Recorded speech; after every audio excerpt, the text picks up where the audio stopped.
Now, let's think about the retirement savings domain, all of these financial planning decisions that your clients make and citizens make in general. I want to first talk about the 401k domain because that's where we have lots and lots of data to enable us to really sharply observe these phenomena. So we surveyed workers at a U.S. firm. These are highly educated, high-income workers at a white-collar firm. It's a financial services firm. And we actually followed these workers through time.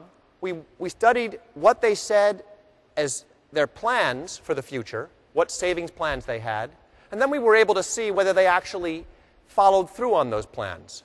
Did their good intentions match their actions? So what do we find?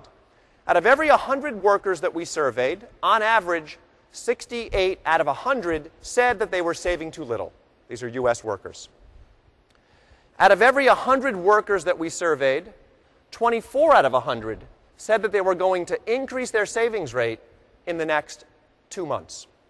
Well, we gave them 4 months before we followed up. How many of those workers, on average, actually did increase their savings rate over the next 4 months? You know your clients. So 3. This is a very depressing pattern. By and large, we know that we're not doing the right thing. Many of us plan to improve our behavior, and almost nobody actually changes anything. Now, what are the fixes? What can we do to help people get over this hump? One suggestion is education. I want to throw more cold water on that solution. That's not the way, in a growing body of research, people actually do improve their outcomes. How do we know that? Let me show you some research from this literature.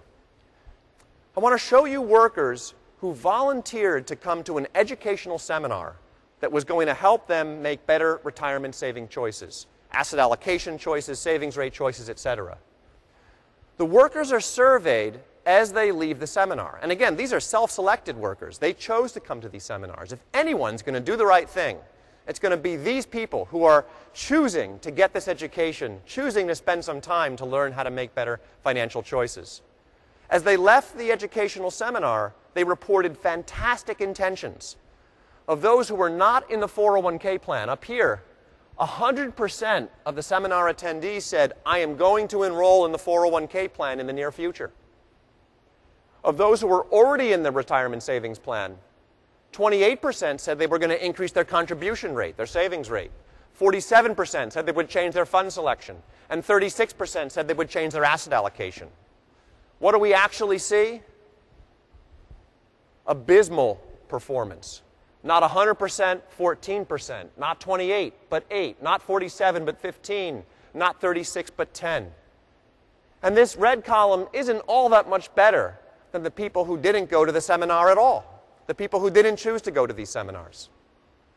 Education does not work. Why? Because people are passive. Even when they know what they should do, they don't get around to doing it. Even though I know that I should exercise, even though that I want to exercise, you will never find me, or very rarely find me, in a gym. Now, what's remarkable is that it's so easy to improve behavior using other techniques. Education incentives don't work. But there are now a new menu of alternative levers that we can pull to drastically change behavior and get people to do the right thing. I want to show you now the good news. What does get passive people to make good choices or to end up with appropriate asset allocation and appropriate savings rates? The first big success story has been automatic enrollment, defaults. Not default in the sense of not paying your mortgage. Default in the sense of I do it for you automatically, and then you can opt out if you don't like it. Let me show you some data. Here's a blue-collar company in the U.S. It's a service company. Actually, I should say a service company, not really blue-collar. It's not industrial. These are workers with very low incomes and very low levels of education. First, in green, I'm showing you their enrollment rates inside the workplace 401k plan, the retirement savings plan. This company has a match, 50 cents on the dollar. So being enrolled is a great idea. After 12 months of tenure, about a third are enrolled. After 24 months of tenure, about 40% are enrolled. After 4 years of tenure at this company, only about half of the workers have gotten around to enrolling in the retirement savings plan, even though there's a match. What did this firm try?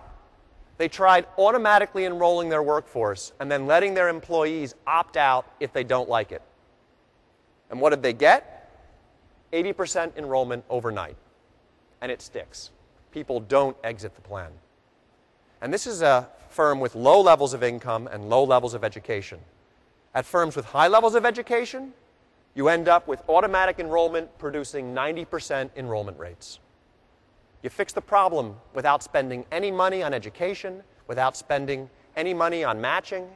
Turns out to work just as well without matching. You get people to save and do the right thing just by doing it for them and letting them opt out if they don't like it. Now, the bad news about automatic enrollment is that people are so passive, they'll take whatever you give them. At least these U.S. workers do. When they're automatically enrolled at a lousy 2% savings rate, what do? They stick there. 2 out of 3 workers enrolled at this 2% default savings rate accept it and stay at that default savings rate, often for years on end. Now, when workers choose for themselves, they by and large choose the 6% contribution rate because that's where the match threshold is. This firm matched up to a 6% contribution rate. So they should be at 6%, and they know that because that's what they do when they choose for themselves.